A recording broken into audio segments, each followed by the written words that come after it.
Hello friends, आज हम पढ़ेंगे operation of the set. Operation of set, आज हम ऑपरेशन ऑफ द सेट पढ़ने वाले हैं। इसमें हम फर्स्ट देखेंगे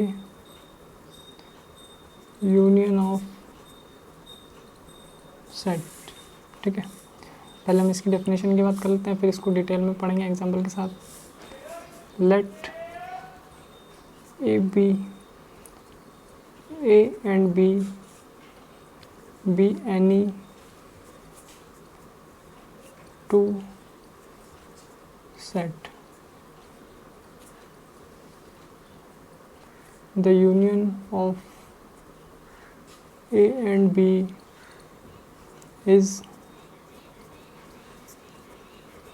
the set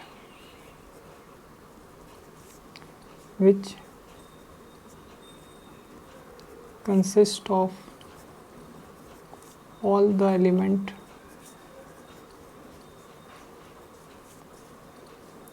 of A and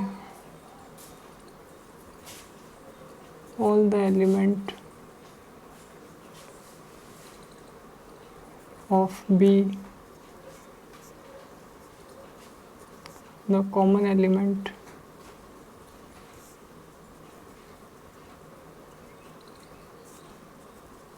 being taken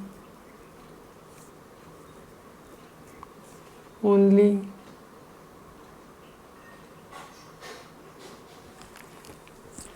ठीक है। Let A and B be any two set है हमारे पास A और B। The union of A and B is the set which consists of all the element of A, set A के सारे element and all the element of B, the common element being taken only once. ठीक है, हमें क्या करना है, जो A के एलिमेंट है और जो B के एलिमेंट है जो दोनों में कॉमन है, और वो एलिमेंट जो कॉमन नहीं भी है, वो दोनों एलिमेंट को एक साथ लेना है। जैसे हम बात कर लेते हैं एक एग्जांपल से, उससे ज़्यादा अच्छा समझ में आएगा। 1 2 3 एंड 4। ठीक है, B एक सेट है 1 2 3 6 8 9 10। तो A यूनियन B क्या होगा, A यूनियन B, यूनियन को डिनोट करते हैं U से। ठीक है, तो इसको लिख देते हैं नोटेशन ऑफ यूनियन या फिर रिप्रेजेंटेशन ऑफ यूनियन। ठीक है, ये रिप्रेजेंटेशन है यूनियन का। अब हम करते हैं A एक सेट है हमारे पास जिसमें हमारे पास एलिमेंट है 1 2 3 4, और B दूसरा सेट है जिसमें एलिमेंट है 1 2 3 6 8 9 10। तो A यूनियन B क्या होगा, वो एलिमेंट जो कॉमन है वो तो आएंगे ही आएंगे, और जो एलिमेंट कॉमन नहीं भी है वो भी आ जाएंगे, यानी दो A और B दोनों के एलिमेंट सारे के सारे एज इट इज़ यूनियन में आ जाएंगे। जैसे 1 2 3 4 6 8 9 10, यानी कॉमन एलिमेंट भी आ गए और जो कॉमन नहीं थे वो भी आ गए, तो उसका यूनियन हो गया। तो ये हो गया A यूनियन B। अगर हम बात करें इसको वेन डायग्राम में, तो वेन डायग्राम में हम इसको देखेंगे, इसका जो डायग्राम बनेगा वेन डायग्राम,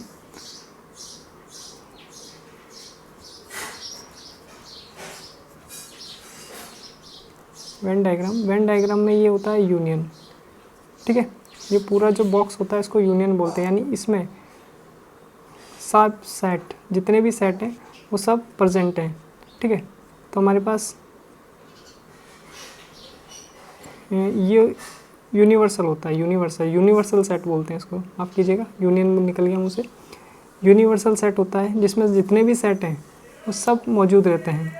तो उसमें एक सेट है A है जिसमें 1 2 3 4 है, और दूसरा सेट B है जिसमें 1 2 3 6 8 9 10 ये सब है। तो जो कॉमन एलिमेंट है 1 2 3 4 1 2 3, तो वो कहाँ आएंगे, वो इस सेट में भी हैं और इस सेट में भी हैं। तो वो कॉमन एरिया में आएंगे, ठीक है, जो ए में भी है और बी में भी है, यानी 1 2 3 इस एरिया के अंदर होंगे, और बाकी जो बचेंगे 4, जैसे 4 इसका रह गया तो 4 यहाँ होगा, और 6 8 9 10 6 8 9 10 बी में इस जगह होगा। तो हमारे ए यूनियन बी का वेन डायग्राम कैसे बनेगा, ये पूरा एरिया जितना भी होगा ये सब ए यूनियन बी में आ जाएगा, ठीक है। ये है ए यूनियन बी का वेन डायग्राम, ठीक है। इसमें हम लिखेंगे कि शेडेड एरिया जो है वो रिप्रेजेंट करेगा ए यूनियन बी को, ठीक है। कुछ प्रॉपर्टी देख लेते हैं यूनियन की। सिंपल, कम्यूटेटिव प्रॉपर्टी, एसोसिएटिव और आइडेंटिटी, ये सब प्रॉपर्टी है नॉर्मली जिसको हम देखते ही हैं हर चैप्टर्स के अंदर। ए यूनियन बी को हम बी यूनियन ए बी लिख सकते हैं, बी यूनियन ए बी लिख सकते हैं। ये हो जाती है हमारी कम्यूटेटिव लॉ। हम ए यूनियन बी करें या बी यूनियन ए करें, रिजल्ट हमेशा सेम ही आएगा, ठीक है। सेकंड प्रॉपर्टी है ए यूनियन बी, ए और बी का यूनियन निकालें, फिर उसके बाद सी के साथ उसका यूनियन निकालें, या फिर बी और सी का यूनियन निकाल लें और बाद में हम ए से उसका यूनियन निकाल लें, तो भी आंसर सेम ही आएगा। इसको बोलते हैं एसोसिएटिव लॉ, ठीक है। नेक्स्ट है ए यूनियन फाई, ए का फाई के साथ, फाई यानी नल सेट होता है, नल सेट के साथ यूनियन निकालें तो हमेशा क्या आएगा, सेट ए ही आएगा। इसको बोलेंगे लॉ ऑफ आइडेंटिटी, ठीक है। लॉ ऑफ आइडेंटिटी हो गया। हम ए यूनियन ए यानी सेट ए के साथ ही उसका यूनियन निकाल लें, यानी सेट ए के साथ ही उसका यूनियन निकल रहा है तो क्या आएगा, आंसर में सेट ए ही आएगा, ठीक है। और यूनिवर्सल सेट क्या है, ये यूनिवर्सल सेट के साथ ए का यूनियन निकालें तो क्या आएगा, यूनिवर्सल सेट आएगा, क्योंकि यूनिवर्सल सेट क्या होता है, जिसमें सब सेट पहले से ही मौजूद होते हैं, तो जो जिसमें ज़्यादा एलिमेंट होते हैं वही एलिमेंट यूनियन में आता है। तो यूनिवर्सल सेट में सारे सेट हैं, तो इसमें इसका मतलब ये है कि इसमें एलिमेंट भी ज़्यादा होंगे, और इसलिए यूनियन के अंदर इसका जो आंसर आएगा वो यूनिवर्सल सेट आएगा, ठीक है। नेक्स्ट देखते हैं हम intersection.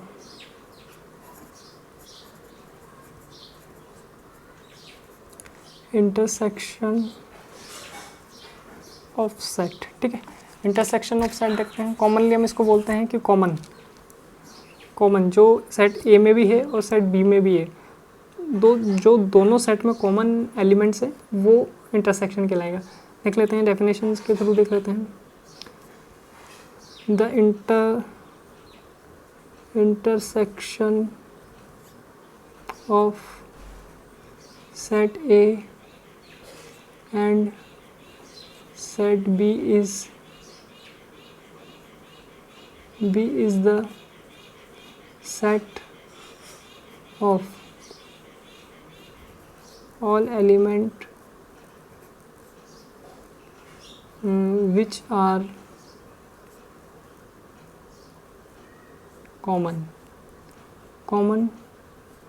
to both A and B। और इसका रिप्रेजेंटेशन कैसे होगा, रिप्रेजेंटेशन ऑफ इंटरसेक्शन, इसको हम लिखेंगे उल्टे यू से, ठीक है। यूनियन हमने लिखा था यू से और इंटरसेक्शन आएगा उल्टे यू से, ठीक है। तो नेक्स्ट पेज पर हम चलते हैं। तो मैं पॉज कर रहा हूँ, आप पॉज कर लीजिए वीडियो को जब, ठीक है, आपको अगर स्क्रीनशॉट लेना है तो, ठीक है। यहाँ पर हम एग्जांपल लेते हैं, जैसे मान लेते हैं कोई सेट ए है 1 2 3 4, ठीक है, और सेट बी है, इसमें है 1 2 5 6 7 8, ठीक है। हमारे पास दो सेट हैं जिसमें हमारे पास 1 2 3 4 है और सेट बी है जिसमें 1 2 5 6 7 8 है। तो ए इंटरसेक्शन बी क्या होगा, वो एलिमेंट जो दोनों सेट में कॉमन है। तो एलिमेंट कॉमन कौन से हैं, 1 और 2, इसमें भी इसमें भी है। तो ए इंटरसेक्शन भी क्या हो जाएगा, सेट एलिमेंट 1 एंड 2, ये हो जाएगा हमारा इंटरसेक्शन। ठीक है, अब इसको हम अगर रिप्रेजेंट करें तो ए यूनियन बी क्या होगा, X such that X belongs to A and X belongs to B. यानी एक्स एक ऐसा एलिमेंट है जो ए से भी बिलोंग करता है, बी से भी बिलोंग करता है। इसका मतलब है कि एक्स ए का एलिमेंट भी है और एक्स बी का एलिमेंट भी है। तो वो क्या होगा, हमारा ए इंटरसेक्शन बी होगा। ठीक है, अब इसको हम वेन डायग्राम में देखते हैं। ये हमारा यूनिवर्सल सेट है। ठीक है, हमारे पास एक सेट ए है और एक सेट बी है। ये ए हो गया, ये बी हो गया। जो शेडेड रीजन होगा वो हमारा क्या होगा, ए इंटरसेक्शन बी। ठीक है, ये शेडेड रीजन में वो एलिमेंट आएंगे जो दोनों में कॉमन है, जो ए में भी है और बी में भी है। देख लीजिए, ये जो हिस्सा है वो ए का पार्ट भी है और बी का पार्ट भी है। यानी यहाँ पर वही एलिमेंट है जो ए में भी मौजूद है और बी में भी मौजूद है। तो ये जो हमारा शेडेड रीजन है ये रिप्रेजेंट करेगा हमारा ए इंटरसेक्शन बी। ठीक है, नेक्स्ट एक डेफिनेशन और देखते हैं डिसजॉइंट सेट की। Disjoint set, if A and B are two set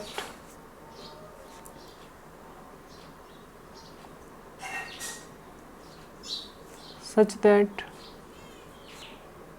A intersection B phi है, यानी A और इंटरसेक्शन B फाई है। इसका मतलब ये क्या है, कोई भी एलिमेंट कॉमन नहीं है। देन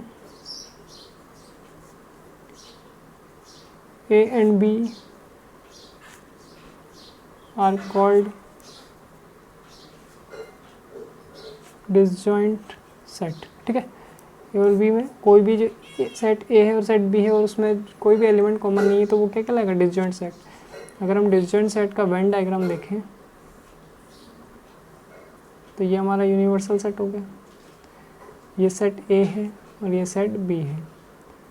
ठीक है, कोई भी एलिमेंट कॉमन नहीं है तो इसका मतलब सेट ये आपस में टकराएंगे भी नहीं, थोड़े दूर रहेंगे।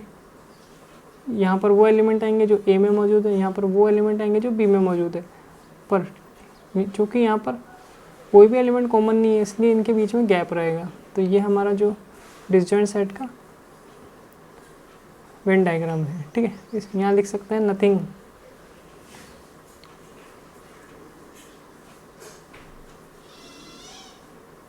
कॉमन। ठीक है, प्रॉपर्टी देख लेते हैं इंटरसेक्शंस की, वही same property. A intersection B find करें या बी इंटरसेक्शन ए फाइंड करें, सेम बात है, आंसर दोनों बार सेम ही आएगा। ठीक है, ए इंटरसेक्शन बी का इंटरसेक्शन सी, यानी ए और बी का 3 सेट है हमारे पास। ठीक है, उसमें ए और बी का इंटरसेक्शन निकाल लें, फिर बाद में सी का इंटरसेक्शन निकाल लें। वो इक्वल टू होगा किसके, पहले हम बी और सी का इंटरसेक्शन निकाल लें, फिर बाद में ए से इंटरसेक्शन निकाल लें। तो ये हो जाएगा हमारा कम्यूटेटिव लॉ।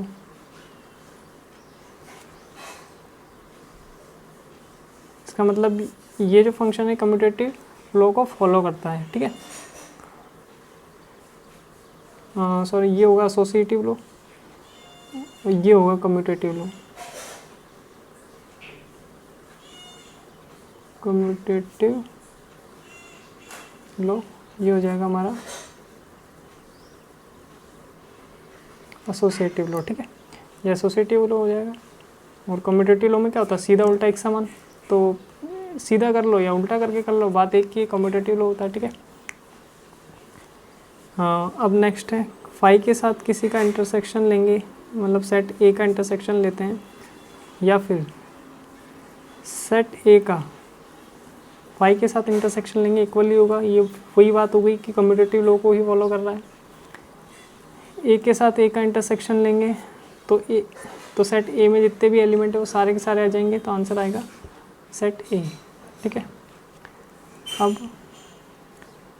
ए इंटरसेक्शन बी यूनियन सी। ठीक है, क्या लिखा, ए इंटरसेक्शन लिया बी यूनियन सी का, पहले बी यूनियन सी किया फिर उसके साथ ए का इंटरसेक्शन लिया, ये इक्वल टू होगा A intersection B union A intersection C. ये हमारा कहलाएगा डिस्ट्रीब्यूटिव लॉ। क्या किया हमने, बी और सी का यूनियन लिया और फिर उस बी और सी के यूनियन के बाद उसका ए से इंटरसेक्शन कर लिया, और दूसरी साइड क्या किया कि हमने बी ए और बी का इंटरसेक्शन किया और ए और सी का इंटरसेक्शन किया और उन दोनों का यूनियन कर दिया, तो आंसर दोनों टाइम क्या आएगा, सेम ही आएगा। ठीक है, अब हमारा नेक्स्ट पॉइंट है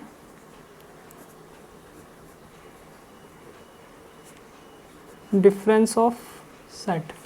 ठीक है, डिफरेंस ऑफ सेट, पहले डेफिनेशन देख लेते हैं फिर समझेंगे डिफरेंस ऑफ सेट क्या होता है। The difference of set A and set be in this order, order मैंने ए माइनस बी कर रहे हैं या ए बी माइनस ए कर रहे हैं, ये अलग अलग चीज़ है। ठीक है, ये एसोसिएटिव लॉ का फॉलो नहीं सॉरी कम्यूटेटिव लॉ को फॉलो नहीं करेगा। ए माइनस बी का आंसर अलग आएगा, बी माइनस ए का आंसर अलग आएगा। ठीक है, तो इसलिए हमने लिखा order. The difference of set A and B is this order is the set of element which belong to A but not to B। अगर A माइनस बी कर रहे हैं तो वह एलिमेंट A माइनस बी में आएंगे जो A से बिलोंग कर रहे हैं परंतु B से बिलोंग नहीं कर रहे हैं। ठीक है, एग्जांपल लेते हैं, ज़्यादा समझ में आएगा। रिप्रेजेंटेशन देख लेते हैं उससे पहले। A माइनस बी, ये होता है इसका रिप्रेजेंटेशन। ठीक है, रिप्रेजेंटेशन हो गया ए माइनस बी का। और अगर इसको हम शॉर्ट फॉर्म में डेफिनेशन देखें, ए माइनस बी क्या लिखेंगे, X such that X belongs to A and X does not belong to B. तो ये हमारा हो गया set builder form, A minus B set builder form के रिप्रेजेंटेशन में। ठीक है, अब हम एक एग्जांपल ले लेते हैं। जैसे हमें सेट ए है, सेट ए में एलिमेंट है 1 2 3 एंड 4। ठीक है, और दूसरी तरफ सेट बी है, इसमें एलिमेंट है 1 एंड 2। ठीक है, अब हमें क्या निकालना है, ए माइनस बी। ए माइनस बी कैसे निकालेंगे, पहले लिख लेते हैं 1 2 3 4 माइनस 1 2। तो हमने क्या देखा था, ए माइनस बी करेंगे तो वो एलिमेंट आएंगे सेट ए के जो बी में मौजूद नहीं है। तो क्या आएगा, 1 सेट ए में भी है और बी में भी है, इसी तरह 2 सेट ए में भी है और बी में भी है। तो बचा क्या, 2 4 3 एंड 4।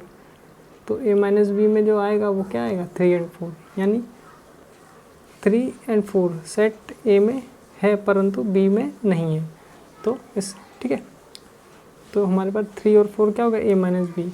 और एक चीज़ हमेशा याद रखना, A minus B is not equal to B minus ए।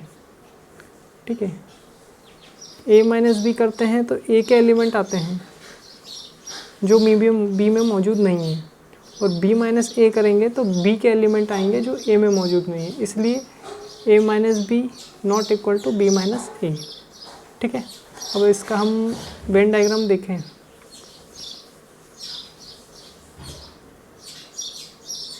तो ये हमारा यूनिवर्सल सेट है, ठीक है। हमारा सेट ए हो गया, सेट बी हो गया, सेट ए सेट बी। अब हम ए माइनस बी कर रहे हैं तो रिजल्ट में कौन से एलिमेंट आ रहे हैं, जो ए में मौजूद है। तो ए में मौजूद रिजल्ट आ रहे हैं, ये शेडेड रीजन। और ये वाला हिस्सा क्यों नहीं आया, क्योंकि जबकि ये तो ए में मौजूद है पर ये बी में भी मौजूद है, तो ये कॉमन शेड जो है, ये कॉमन जो रीजन है ये नहीं आएगा, केवल वही पार्ट आएगा जो ए में, केवल ए में मौजूद है, ए बी दोनों में नहीं है। ये तो इंटरसेक्शन हो गया, तो इंटरसेक्शन वाला पार्ट तो वैसे भी नहीं आएगा, तो ए वाला पार्ट आएगा, केवल ए वाला जो दोनों में कॉमन नहीं है, विदाउट कॉमन वाला पार्ट, ठीक है। तो ये हमारा हो जाएगा ए माइनस बी, ठीक है। और अगर बी माइनस ए करते तो ये बी वाला इधर वाला एरिया हो जाता, ये वाला नहीं आता, ये वाला आता, ठीक है। तो ध्यान रखिएगा A minus B is not equal to B minus A होता है। नेक्स्ट देखते हैं हम complement of the set.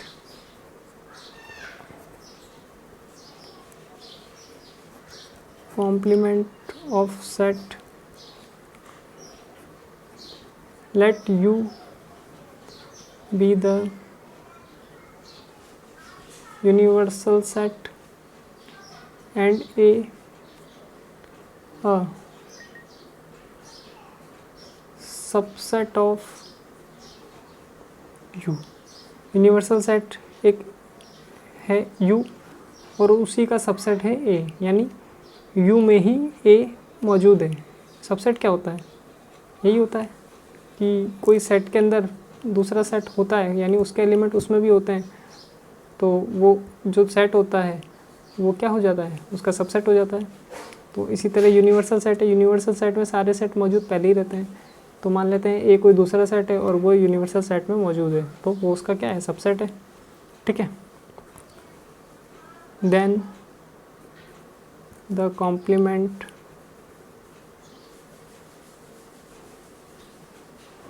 of A is set of all element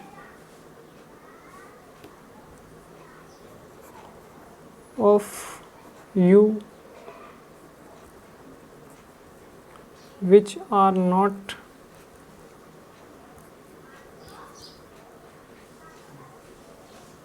the element of set ए, ठीक है। नोटेशन कैसे करेंगे, जैसे हम कॉम्प्लीमेंट ऑफ सेट निकाल रहे हैं तो ए का कॉम्प्लीमेंट निकाल रहे हैं तो ए लिखेंगे और उसके ऊपर ऐसे साइन लगा देंगे। तो ये क्या रिप्रेजेंट करेगा, कॉम्प्लीमेंट ऑफ सेट ए, ठीक है। ये रिप्रेजेंट करेगा हमें कॉम्प्लीमेंट ऑफ सेट ए, ठीक है। तो अब हम देखते हैं, एक वेन डायग्राम देख लेते हैं। यहाँ पर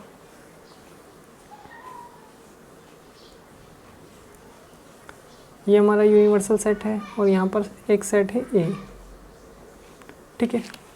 अब सेट ए क्या हो, ए का कॉम्प्लीमेंट क्या होगा, वो एलिमेंट जो सेट ए में नहीं है वो होगा उसका सेट ए का कॉम्प्लीमेंट। तो कौन से एलिमेंट ए में नहीं है, तो बाहर जो एलिमेंट पड़े होंगे वो सेट ए में नहीं होंगे, क्योंकि ए में तो इतने एरिया में जो एलिमेंट होंगे वही सेट ए के एलिमेंट कहलाएंगे। तो अदर जो एरिया है वो हमारा कहलाएगा ए कॉम्प्लीमेंट, ठीक है। तो हम इसको शेडेड कर देते हैं जिससे रिप्रेजेंटेशन क्लियर हो जाए, ठीक है। तो शेडेड रीजन क्या कहलाएगा, हमारा ए कॉम्प्लीमेंट। एक बार डेफिनेशन को समझ लेते हैं एक बार और। Let U be the universal set, U universal set है and A is a subset of U. तो यूनिवर्सल सेट के अंदर ए है, तो इसका मतलब यही है कि ए क्या है, यूनिवर्सल सेट का सबसेट है। Then the complement of A is the set of all element of union which are not the element of A. all element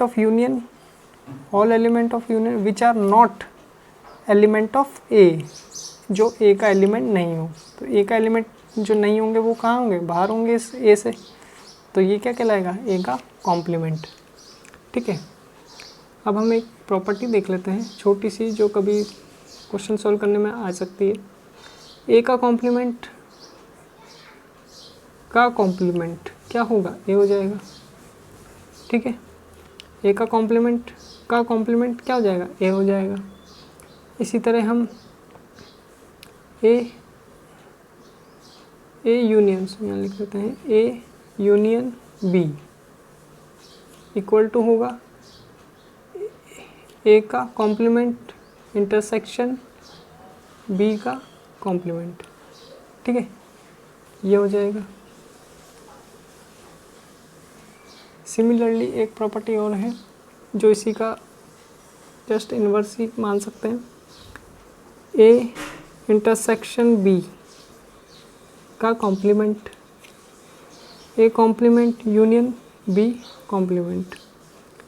जैसे हमारे पास दो सेट दे रखे हैं, ठीक है, सेट ए और सेट बी, हम सेट ए का कॉम्प्लीमेंट निकालें और सेट बी का कॉम्प्लीमेंट निकालें और दोनों का यूनियन कर दें, तो वह जो सेट आएगा, जो उसका सेट बनेगा, वो सेम बात होगी कि हम ए इंटरसेक्शन बी का सेट, ए और बी का इंटरसेक्शन निकाल लें, फिर उसका कॉम्प्लीमेंट कर लें, तो दोनों इक्वल होंगे, ठीक है। ये आपके क्वेश्चन सॉल्व करने कभी कभी काम आ सकता है, ठीक है। थोड़ी सी प्रॉपर्टी देख लेते हैं। जैसे ए यूनियन ए का कॉम्प्लीमेंट क्या आएगा, यूनिवर्सल सेट, यानी ए और ए का कॉम्प्लीमेंट क्या बन जाएगा, यूनिवर्सल सेट बन जाएगा। ए इंटरसेक्शन ए कॉम्प्लीमेंट, ए और ए का कॉम्प्लीमेंट क्या आएगा, फाई आ जाएगा, क्योंकि इसमें और इसमें कोई कॉमन चीज़ है ही नहीं, तो क्या कुछ भी नहीं है, तो नल सेट आ जाएगा। फाई का यूनियन क्या होगा, सॉरी फाई का कॉम्प्लीमेंट क्या होगा, यूनिवर्सल सेट हो जाएगा। कोई सेट में कुछ भी नहीं है और कुछ भी नहीं है का सुपर सेट क्या होगा, यूनिवर्सल सेट, तो ये हो जाएगा, ठीक है। और एक छोटा सा और थोड़ा सा बाकी रह गया, वो हम देखते हैं, तो आप इसको नोट करने के लिए वीडियो को पॉज कर लीजिए, फिर हम देखते हैं नेक्स्ट पॉइंट। अब हम थोड़ी प्रैक्टिकल प्रॉब्लम देख लेंगे जिसमें यूनियन और इंटरसेक्शन दोनों का यूज़ होगा, जिस पर जनरली क्वेश्चन आते हैं, लैंग्वेज में क्वेश्चन मेनली आते हैं। तो लिख लेते हैं practical problem on union and intersection of two set, ठीक है। ए और बी दो सेट है, उसका यूनियन निकालना है, नंबर ऑफ एलिमेंट निकालना है। यूनियन में नंबर ऑफ एलिमेंट कितने होंगे, तो हम उसका एक फार्मूला है, number of element of A number of element of set B minus number of element of A intersection B. जैसे कोई एग्जांपल लेते हैं, जैसे एक कॉलोनी है जिसके अंदर कुछ हिंदी अखबार पढ़ते हैं, कुछ इंग्लिश अखबार पढ़ते हैं, और कुछ ऐसे लोग हैं जिसमें हिंदी और इंग्लिश दोनों अखबार लेते हैं। तो मान लेते हैं हिंदी न्यूज़पेपर पढ़ने वाले जो लोग हैं, उसको हम नंबर ऑफ एलिमेंट ए से रिप्रेजेंट करें, तो मान लेते हैं 20 है। और इंग्लिश न्यूज़पेपर पढ़ने वाले जो लोग हैं उसको सेट बी से मान लेते हैं, और वो हैं 15, ठीक है। और जो ऐसे लोग हैं जो हिंदी और इंग्लिश दोनों न्यूज़पेपर पढ़ते हैं, वो है 5, ठीक है। तो हम ए यूनियन बी कैसे निकालेंगे कि ए यूनियन बी में कितने एलिमेंट होंगे, या ए यूनियन बी में कितने एलिमेंट होंगे जो केवल हिंदी या तो हिंदी या फिर इंग्लिश न्यूज़पेपर पढ़ते हैं, ठीक है। तो वो देखेंगे, टोटल नंबर ऑफ एलिमेंट देखेंगे। ए यूनियन बी का मतलब क्या होता है, टोटल नंबर ऑफ एलिमेंट, ठीक है।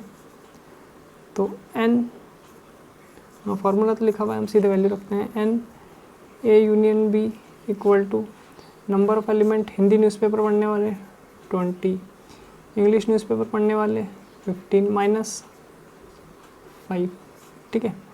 20 और 15 35 में से 5 माइनस करेंगे 30, ठीक है। तो ये हमारा आंसर हो जाएगा।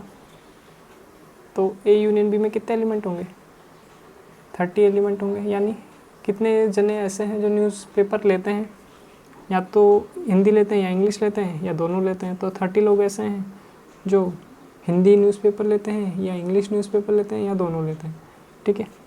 तो यहाँ पर हमारा ये जो सेट थ्योरी का चैप्टर 1 का एनसीईआरटी बुक का समाप्त होता है। तो आपको ये वीडियो कैसा लगा कमेंट बॉक्स में लिखकर ज़रूर बताएं। यदि वीडियो अच्छा लगा तो लाइक करें और सब्सक्रिप्शन ज़रूर कर लें हमारे चैनल का, जिससे आने वाले नए वीडियो का नोटिफिकेशन आपको प्राप्त हो सके, ठीक है। Thank you.